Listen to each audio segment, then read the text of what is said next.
வணக்கம். உங்களுடைய இன்றைய அட்சய லக்ன புள்ளி ராகுவனுடைய நட்சத்திரங்களான திருவாதிரை, சுவாதி, சதயம் இதில் போகுதுங்களா? அல்லது கேதுவனுடைய நட்சத்திரங்களான அஸ்வினி, மகம், மூலம் இதில் போகுதுங்களா?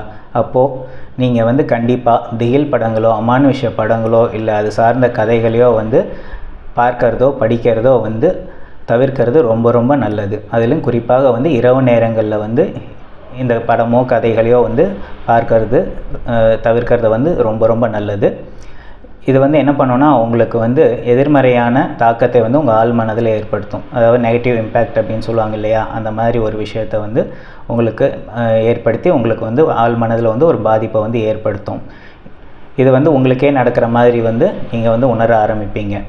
இந்த மாதிரி விஷயத்தை தவிர்க்கிறதுக்கு நீங்கள் இறை வழிபாட்டில் ஈடுபடலாம்.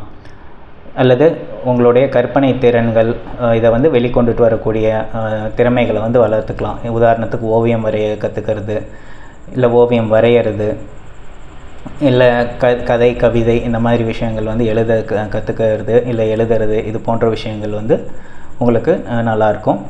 அதே மாதிரி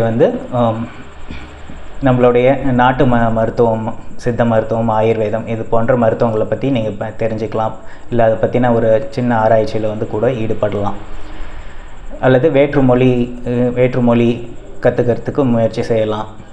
அல்லது இன்னொன்று வேற்று மதத்தினுடைய ஞானமோ அறிவோ பெறத்துக்கு கூட நீங்கள் முயற்சி செய்யலாம். இது உங்களுக்கு நேர்மறையானதை பாசிட்டிவ் இம்பேக்ட் உண்டு பண்ணி உங்களுக்கு அதன் மூலயமா வரக்கூடிய நெகட்டிவ் இம்பேக்டை கம்மி பண்ணி உங்களை பாதுகாக்கிறதுக்கு உதவி செய்யும். நன்றி.